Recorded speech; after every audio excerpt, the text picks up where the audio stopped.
अस्सलाम वालेकुम नाज़रीन इकराम, मैं हूं आपका होस्ट अयाज अहमद। नाज़रीन इकराम, मिशन नूर की कामयाबी के बाद पाकिस्तान तहरीक इंसाफ के कारकुनान ने एक और काम करना शुरू कर दिया है और उसकी वजह से भी परेशानी बहुत ज़्यादा बढ़ रही है।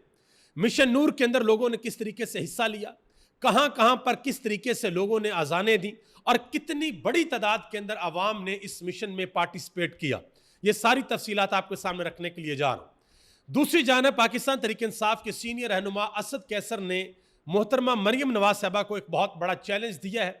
कल अडयाला जेल के अंदर इमरान खान के अहम तरीन केस की समाअत भी होने के लिए जा रही है। इसके अलावा कुछ अहम तरीन खबरें हैं आलमी उफक से, स्पेशली हिंदुस्तान के हवाले से अमेरिका में एक बहुत बड़ा फैसला किया गया है और उस फैसले के बाद हिंदुस्तान की नींदें हराम है। इसके अलावा एक और खबर पाकिस्तान से है।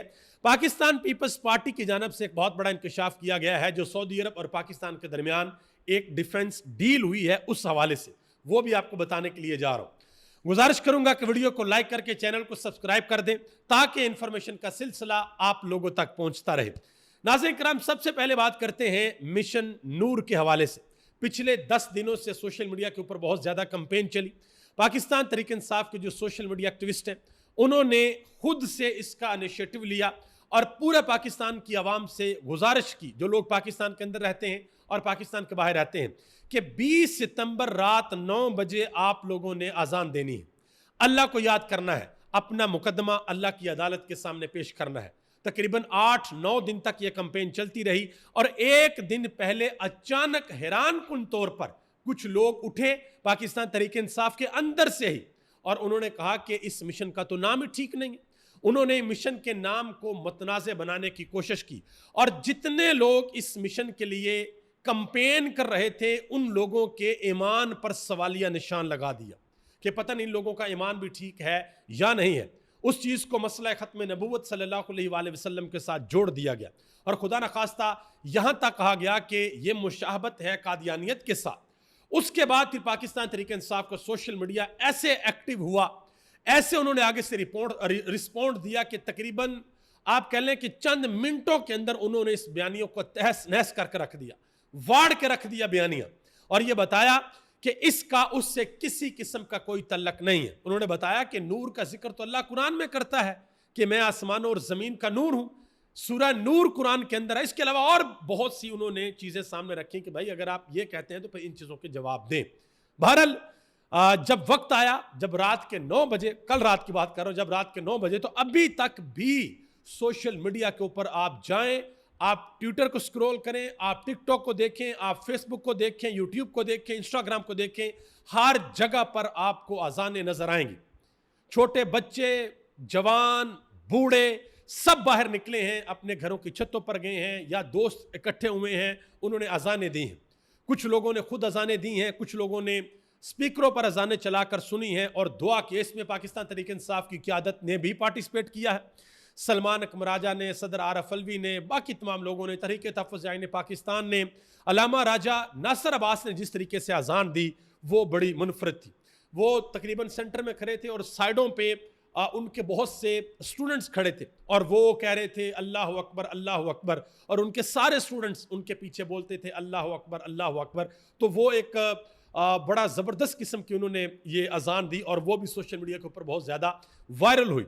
फिर हमने ये भी देखा कि फैमिलीज, मतलब कि ख़वातीन, उनके शोहर, बच्चे, फैमिलीज, जैसे घर में फैमिली होती है, वो उन्होंने अजानें दी हैं और ख़वातीन ने दुआएं की हैं और ये सिलसिला एक कंपेन चल निकली है। ये कंपेन अब कहाँ पर जाकर कैसे रुकेगी किसी को कोई अंदाज़ा नहीं है।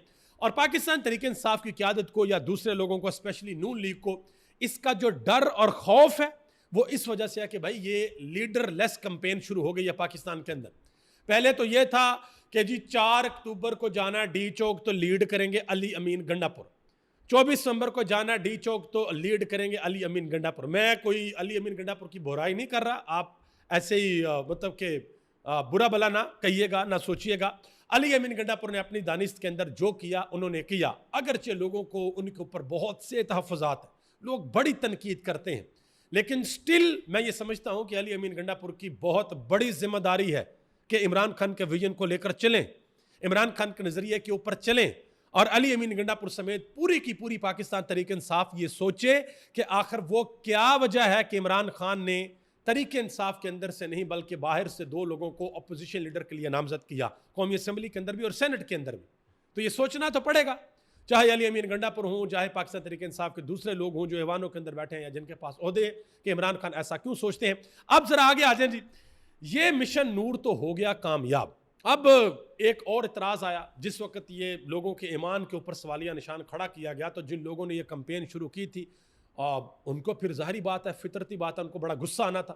उन्होंने बड़ी सख्त ज़ुबान का इस्तेमाल किया, तो लोगों ने कहा जी ये देखें ये किस तरह की ज़ुबान इस्तेमाल कर रहे हैं, ये पाकिस्तान का सोशल मीडिया जो है, तरीके इंसाफ का सोशल मीडिया, तरीके इंसाफ कोई पड़ गया है, फलां फलां फलां फलां फलां फलां। देखें मेरी बात सुने, हर चीज़ आप बर्दाश्त कर सकते हैं, किसी ना किसी हद तक हर चीज़ आप बर्दाश्त कर सकते हैं, लेकिन जब कोई आपके ईमान के ऊपर सवालिया निशान लगा देना कि भाई आपका तो ईमान ही ठीक नहीं है, तो फिर आपकी बर्दाश्त की हदें ख़त्म हो जाती हैं।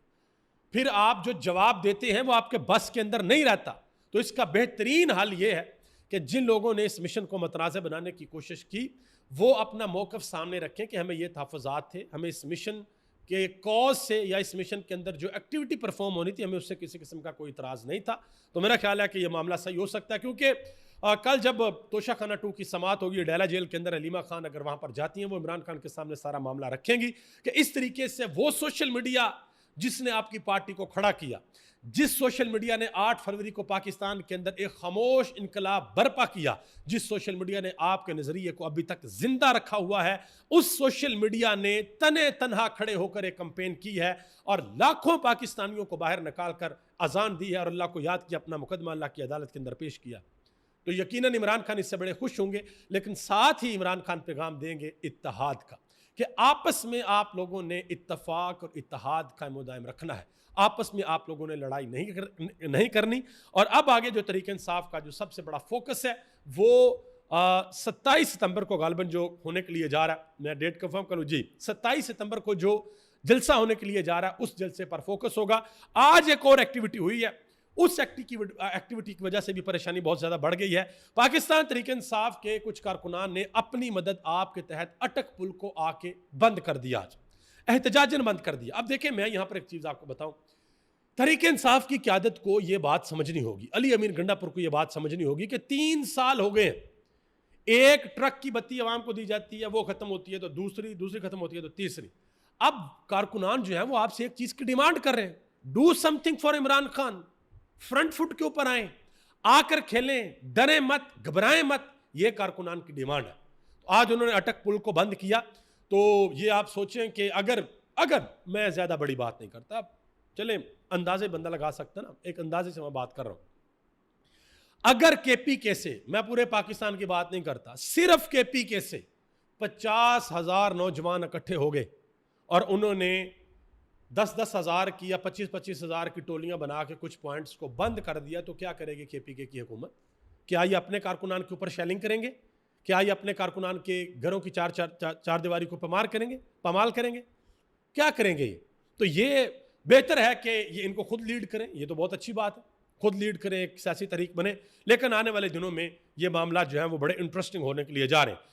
आगे आ जाए जी, मुस्तफ़ा नवाज खोखर ने एक बहुत बड़ा इंकशाफ किया। उन्होंने कहा जी जनरल असेंबली के इजलास में शिरकत के लिए वज़ीर आज़म के साथ 50 रुकनी वफद जाएगा, जिनके लिए महंगे तरीन होटल में 28 कमरे बुक किए गए हैं, जिनका किराया 8.5 करोड़ रुपए है।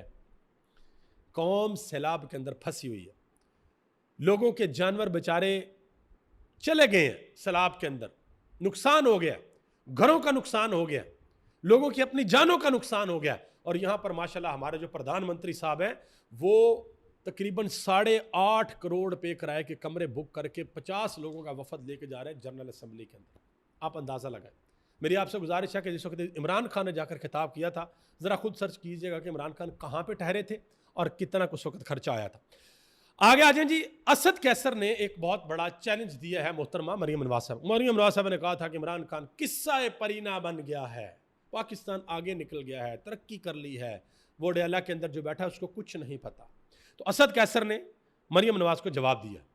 उन्होंने कहा कि मरियम नवाज ने बड़े गुरूर और तकब्बर के साथ कहा कि इमरान खान का दौर ख़त्म हो गया है और दुनिया आगे बढ़ गई। उन्होंने कहा कि मरियम बीबी, मैं आपका चैलेंज कबूल करता हूँ। नवाज शरीफ ने जिस तरह वोट को इज्जत दो का झूठा बयानिया बनाया और वो सबके सामने है, उन्होंने कहा कि आपने वोट चोरी करके हुकूमत बनाई, आपका चैलेंज मंजूर है। उन्होंने कहा कि न्यूट्रल अंपायर के साथ साफ और शफाफ इलेक्शन करवाएं। नून लीग, पीपल्स पार्टी और एमक्यूएम समेत तमाम इत्तेहादी एक साथ हूं, हमें सिर्फ लेवल प्लेइंग फील्ड दे दें, आप 10 नशिस्तें जीत कर दिखाएं। उन्होंने कहा कि अगर आप अपने कॉल में सच्चे हैं तो हमारा चैलेंज कबूल करें, आप साफ और शफाफ इलेक्शन करवाएं, अवाम के पास जाकर मैंडेट लें, आपको पता चल जाएगा कि क्या हिसाब किताब, किस भाव बिकती है। उन्होंने कहा कि हरमैन शरीफैन हमारे अकीदे, एतकाद और अवामी जज्बात से जुड़े हैं। यह किसी पार्टी का मुआहदा नहीं बल्कि रियासत का रियासत से मुआहदा है। पाकिस्तान तहरीक इंसाफ ने सऊदी अरब के साथ दफाई मुआहदे का खैर मकदम किया है, इस पर सियासत ना करें। यह पाकिस्तानी अवाम की हरमैन शरीफैन के साथ कमिटमेंट है। पाकिस्तान के अवाम हरमैन शरीफैन के लिए हर किस्म की कुर्बानी देने को तैयार हैं। यह बात की है असद कैसर ने। आगे आ जाए जी सुहेल उड़ाइच साहब, उनका क्लिप मैं सोशल मीडिया के ऊपर देख रहा था, मुनीफ फरूक के शो के अंदर वो बात करें। कहते हैं जी मौजूदा हालात के जिम्मेदार इमरान खान भी हैं, क्योंकि वो नए इंतखाबात का मुतालबा करते हैं। वो कहते हैं कि मुझे मेरा मैंडेट वापस किया जाए, और अगर उनको उनका मैंडेट वापस किया जाता है तो सब कुछ कोलैप्स कर जाएगा, शहबाज शरीफ की हुकूमत ख़त्म हो जाएगी।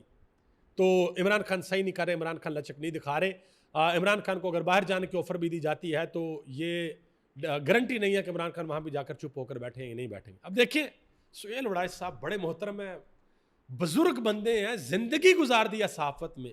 खुदा का वास्ता है कोई थोड़ा सा ना असूलों के ऊपर भी बात किया करें, कोई थोड़ा सा इस चीज़ के ऊपर भी बात किया करें कि भाई हक और सच क्या है, गलत और सही क्या है, इस चीज़ के ऊपर भी बात किया करें। इस चीज़ के ऊपर बात करें कि क्या वोट चोरी करके कोई हुकूमत बनाई जा सकती है, और अगर आपने वोट चोरी करके हुकूमत बना ली है तो उसकी क्रेडिबिलिटी क्या है, क्या करना चाहिए उसके साथ, इस पे बात करें। क्या अगर अवाम इमरान खान के साथ खड़ी होती है तो इमरान खान की हुकूमत नहीं बननी चाहिए, या जरदारी के साथ खड़ी होती है तो उनकी हुकूमत नहीं बननी चाहिए, या इन फ्यूचर नून लीग के साथ खड़ी होती है तो उनकी हुकूमत नहीं बननी चाहिए? भाई बननी चाहिए, हुकूमत उसी की बननी चाहिए जिसके साथ अवाम खड़ी है, आज इमरान खान के साथ खड़ी है। तो इस चीज़ की हिम्मत पैदा करें, और ये सच मेरा ख्याल आपको ज़रूर बोलना चाहिए। नदीम अफजल चंद पाकिस्तान तहरीक इंसाफ के सीनियर तरीन रहनुमा है, उन्होंने एक शो के अंदर इंकशाफ किया। उन्होंने कहा जी पीपल्स पार्टी को ये जो वादा हुआ सऊदी अरब और पाकिस्तान, इसके दरमियान बिल्कुल ला इल्म रखा गया। उन्होंने कहा कि इतने बड़े मामलात में हमारे जो सो कॉल्ड इत्तेहादियाँ मुस्लिम लीग नून वाले वो खुद डील करेंगे, तो फिर इस हुकूमत के मुस्तकबिल के हवाले से हम क्या कह सकते हैं। ठीक है जी, छोड़ दें आप हुकूमत, क्यों बैठे हुए, छोड़ें आप चीज़ें अपनी, आप कहें जी आप हमें एतमाद में नहीं लेते। नूरा कुश्ती, सुभान अल्लाह, क्या ही बात है। आगे आ जाइए, एक और खबर है। वाजिद गिलानी साहब जिन्होंने बहुत से वकला के ऊपर FIR करवाई थी, उनके हवाले से खबर है कि लाहौर बार एसोसिएशन ने ये कहा है कि वाजिद गिलानी अपने ही वकला के ऊपर दहशतगर्दी का मुकदमा करवा के ओहदे का गलत इस्तेमाल कर रहे हैं, लिहाजा वो फौरी तौर पर इस्तीफ़ा दें, ये उन्होंने डिमांड की है। आगे आ जाएं जी, इंतहाई अहम खबरें हैं इंटरनेशनल मीडिया से, आलमी उफक से, वो आपके सामने रखता हूँ। डोनाल्ड ट्रंप जो है वो आजकल बयान पे बयान दे रहे हैं कि मैंने अफगानिस्तान से बगराम एयरबेस वापस लेनी। हाल ही में एक रिपोर्टर ने उनसे सवाल किया कि क्या आप बगराम एयरबेस वापस लेने के लिए ज़मीनी फ़ौजों का इस्तेमाल करेंगे या उसको आप मुस्तरद करेंगे, कुछ इसके ऊपर आप क्लैरिफिकेशन देंगे? तो डोनाल्ड ट्रंप ने कहा कि इस बारे में हम बात नहीं करेंगे, अभी हम अफगानिस्तान से बातचीत कर रहे हैं और उसे वापस चाहते हैं, यानी कि उस बेस को वापस चाहते हैं। उन्होंने कहा कि फ़ौरन और अभी वापस चाहते हैं, और अगर वो वापस नहीं करते फिर आप जान जाएंगे कि मैं क्या करूँगा। तो जो अफगानिस्तान की हुकूमत है उनकी जानब से वाज़ह तौर पर उनके एक नुमाइंदे ने कह दिया, उन्होंने कहा कि अगर अमेरिका जो है वो हमारी हुकूमत को तस्लीम कर ले और अफगानिस्तान की मुकम्मल तमीर नौ का वादा करे और उसके बाद फिर हमें कहे कि बगराम एयरबेस वापस दो, फिर भी हम नहीं देंगे, फिर भी हम अपनी सरजमीन का 1 इंच भी अमेरिका को नहीं देंगे। इन्होंने बात की है। इसके अलावा आलमी मीडिया में एक और बात चल रही है। उन्होंने कहा जी जो मुज़ाकरात चल रहे हैं तालिबान और अमेरिका के दरमियान, तालिबान की तरफ से डिमांड की जा रही है कि हमें 1 महीने का रेंट देंगे आप $1 बिलियन, फिर हम आपको आपकी बेस देते हैं। तो अमेरिका कह रहा है $300 मिलियन, वो कह रहे हैं नहीं $1 बिलियन। अब नाज़रीन किराम, ये खित्ते के अंदर एक बहुत बड़ी गेम का आगाज़ होने के लिए जा रहा है। अमेरिका वापस क्यों आना चाहता है एयरबेस? एयरबेस लेने का मतलब ये नहीं है कि उन्होंने आना और अपना सामान उठाकर लेकर जाना। नो, वो आकर यहाँ पर रहना चाहता है, रह कर वो सारी पूरी की पूरी नज़र चाइना के ऊपर रखना चाहता है। अभी हाल ही में चाइना ने जो विक्ट्री परेड की है उसके अंदर उन्होंने जो दुनिया के सामने अपने जदीद वेपन रखे, उन्होंने दुनिया को हलाक रख दिया कि भाई ये सारा कुछ हमारे पास है। और पाकिस्तान और हिंदुस्तान के दरमियान जो लड़ाई हुई उसमें चाइना ने अपने जो तीर शीर उनके पास हैं, जो मिसाइल वगैरह हैं, उन्होंने टेस्ट कर लिया कि बिल्कुल ठीक ठाक फिट चलते हैं। ठीक है, तो अमेरिका को ये बहुत ज़्यादा परेशानी है। अब अमेरिका अफगानिस्तान के अंदर आकर बैठता है तो ईरान को बहुत ज़्यादा तशवीश होगी, चीन किसी भी सूरत इस चीज़ को कबूल नहीं करेगा। तो देखते हैं कि मामला आने वाले दिनों में किस तरफ जाते हैं। आगे आ जाए जी, बहुत बड़ी ब्रेकिंग न्यूज़ है। आज बरतानिया की जानब से फ़लस्तीन को बाकायदा तौर पर एक रियासत तस्लीम कर लिया गया है। ऑस्ट्रेलिया की जानब से फ़लस्तीन को बाकायदा तौर पर एक रियासत तस्लीम कर लिया गया है। कनाडा की जानब से भी फ़लस्तीन को बाकायदा तौर पर एक रियासत जो है वो तस्लीम कर लिया गया है। ये एक बड़ी खबर है। इसके अलावा जी जो कतर के अमीर हैं, कतर की जानब से वाज़ेह तौर पर कहा गया है कि गज़ा पर सालसी दोबारा शुरू करने से पहले जो दोहा के ऊपर फ़ज़ाई हमला किया गया उसके ऊपर इसराइल सरकारी तौर पर माफ़ी मांगे तो फिर मामला आगे बढ़ सकते हैं। आखिर में आ जाए जी, जो मैंने आपको कहा था कि भारत के हवाले से एक अहम तरीन और बड़ी खबर है। भारतीयों के पांव थले से अमेरिका ने ज़मीन खींच लिया, ट्रंप ने ज़मीन खींच लिया। एक वीज़ा है अमेरिका का जिसका नाम है H1B वीज़ा। ये वीज़ा होता है कि आपने जाना है वहाँ पर काम करना है या आपको कोई स्पॉन्सर करके वहाँ पर बुला लेता है। और IT सेक्टर के अंदर आपको पता है कि भारतीय जो है वो पूरी दुनिया के ऊपर इनका बड़ा असर और रसूख है इंडियंस का। तो बहुत बड़ी तादाद के अंदर जो है वो इंडियंस जो है वो वहाँ पर है। तो अब अमेरिका ने कहा कि जो H1B वीज़ा ना उसकी जो फीस है वो $1,00,000 है। 1,00,000 पहले कितनी थी? पहले मेरे ख्याल $1,000 या शायद $1,500 थी। अब वो फीस हो गई है $1,00,000। सिर्फ अमेरिका नहीं, आगे भी सुनते जाएं। कनाडा ने भारतीय तलबा के 80% वीज़े मनसूख कर दिए हैं। बरतानिया में भारतीय वर्क वीज़ा दरखास्तों में 18% की कमी आई है। ठीक है, और दूसरे वीज़ों में 93% की कमी आई है। न्यूजीलैंड ने भारतीयों के 32% और ऑस्ट्रेलिया ने 29% वीज़े रद्द कर दिए हैं। ये एक भारतीय तजियाकार है अशोक स्वाइन, उन्होंने ये बात की है। तो आप अंदाज़ा लगा लें कि हिंदुस्तान के साथ दुनिया में क्या होने के लिए जा रहा है। और लो पंगे भाई, बिल्कुल ठीक ठाक इनका सिस्टम चल रहा था, इनको उंगल आई कि पाकिस्तान के साथ लड़ाई लड़ते हैं, पाकिस्तान से चपेड़े खाई, अमेरिका की शय पे पाकिस्तान के ऊपर पाकिस्तान के साथ पंगा किया, चपेड़े खाई, फिर उसी अमेरिका को जाकर कहते रहे हमें बचाएं, और अब वही अमेरिका इनके ऊपर पाबंदियां लगा रहा। अभी देखते आगे आगे क्या होता है। आप सबका बहुत बहुत शुक्रिया। पाकिस्तान जिंदाबाद, पाकिस्तान के करोड़ों अवाम पाइंदाबाद।